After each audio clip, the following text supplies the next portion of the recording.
Hello, welcome to No Blue Box Allowed, the show that only knows Tom Baker from that one episode of Blackadder he was in. And today, we're not looking at a series, we're looking at a TV movie.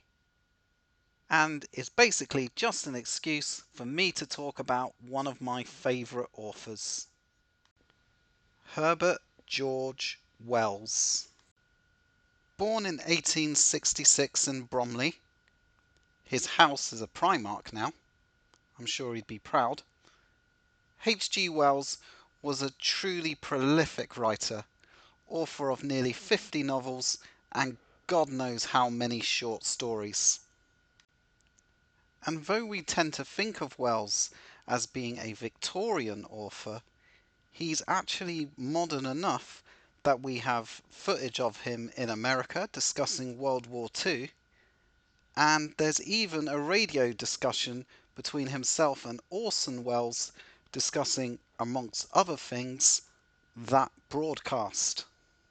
I've had a series of the most delightful experiences since I came to America, but the best thing that has happened so far is meeting my little namesake here, Orson. I find him the most delightful carrier. He carries my name and an extra E that I hope he'll drop sooner or later. See no sense in it. And I've known his work before he made this sensational Halloween spree. Are you sure there was such a panic in America, or wasn't it your Halloween fun? I think that's the nicest thing that a man from England could possibly say about the men from Mars. Wells' legacy will always be as one of the fathers of modern science fiction, the author of such seminal works as The Time Machine and The Invisible Man. But he didn't just write science fiction. He also wrote novels that had a lot to say on the subjects of wealth and society. But his most famous work will always be The War of the Worlds. And we will get to adaptations of that one day. Oh, and he also wrote some books about angels and mermaids. But we're looking at another of his works today. But first, let's clarify the title issue. The title is not First Men on the Moon, it's The First Men in the Moon. That title will make more sense. This 2009 adaptation stars Mark Gatiss as the dreamer physicist Cavor. Gatiss also wrote the screenplay. He is known for The League of Gentlemen, Game of Thrones, Sherlock, and some show called Doctor Who, whatever that is. He's joined by Rory Kinnear as the more greedy Bedford. Kinnear is known for his roles in the Bond movies, The Rings of Power, and for being the Prime Minister who had sex with a pig on Black Mirror. And that's it for main cast. Wells wasn't really a big fan of large cast of characters in his stories. Most of the time they were lucky if they got names. So it's July 1969. And as mankind is preparing to take its historic first steps, a young boy comes across an old man who's not quite so keen, because he already knows what's up there, and he's been trying to warn the authorities for years. There's some letters here. You want me to read them? Is there anything from NASA? No. NatWest? Damn, they won't be told! How many more lives must they gamble with before they listen? So the old man, Bedford, recounted the tale to the boy of how in 1909 he had encountered the rather absent-minded physicist Cavor. Bedford's interest in Cavor peaked, however, when he discovered that he had invented a substance called cavorite, a compound that could defy the laws of gravity. Also, it could suck all the air out of the earth, killing everyone. So, pros and cons. But whereas Cavor dreamed of a Nobel Prize, Bedford saw money-making opportunities. Possibilities are boundless. Ironclads and weapons and shipping and architecture. One stupendous cavorite company.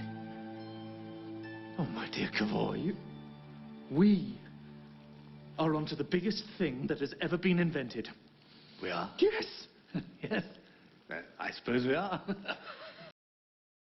They soon hit on the idea of building a spear coated in cavorite to take them to the moon, because why not? While on the moon, they discovered that it does in fact have an atmosphere, and also that gravity is only a sixth of what it is on Earth. So they have fun frolicking around for a bit, but they still make time for the important stuff. I claim this satellite in the name of King Edward VII, Emperor of India, King of the British Dominions, and for all mankind. Damn right, it's ours. You heard him. The fun and games duly cease, however, when Bedford and Cavor find themselves imprisoned by the moon's native inhabitants, the Selenites. But sorry, book fans, the BBC budget didn't extend to giant moon cows. Selenites was a name that Wells had taken directly from Jules Verne's From the Earth to the Moon. Verne was not happy about it. Selenites are very weedy looking creatures, and Bedford soon discovers he can kill them with one punch. I think I know a way to strike. If you do that again. Oh, God! Oh, no. Bedford then escapes back to the spear, but Cavor decides to stay behind to learn more about the Selenite people.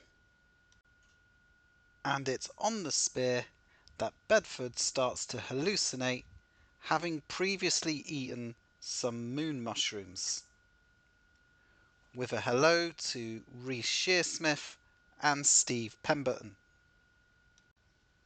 Bedford does eventually make it back to Earth, but there he's greeted by a man with the most preposterous moustache in the history of history. Mr. Moustache then makes a mess of everything by accidentally setting off the spear, removing any chance Bedford had of going back to rescue Cavor. But Cavor had not been idle. He'd learnt to communicate with the leader of the Selenite people, and he'd been sending messages back to Earth. Unfortunately, he'd told them all about humans' warlike nature and Cavorite, and now they were preparing for war. So he did the only thing he could to prevent the war. He used the Cavorite to suck up all the moon's atmosphere, killing all the Selenites. You know, genocide. And thus ends our tale. But as the world watches Neil Armstrong become the first non-Briton to step onto our moon, we get a final little sting.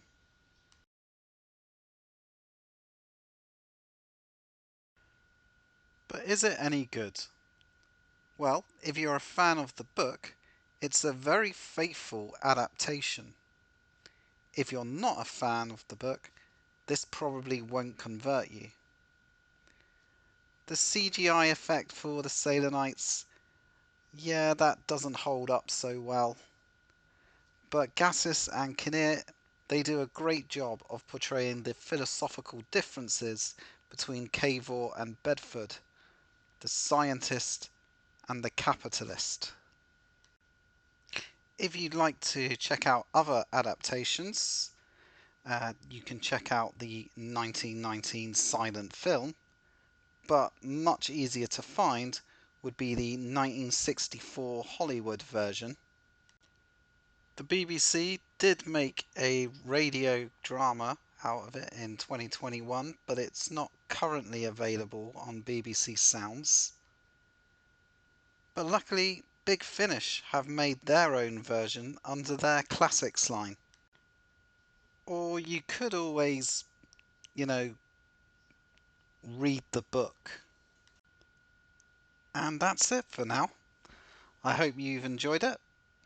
As I mentioned at the start, H.G. Wells is one of my favourite authors, and I'm currently trying to work through all of his novels. So if you have any particular favourites, especially if they're some of his lesser known ones, drop it in the comments below. With that said, I'll see you next time, and remember, I claim this satellite in the name of King Edward VII, Emperor of India, King of the British Dominions, and for all mankind.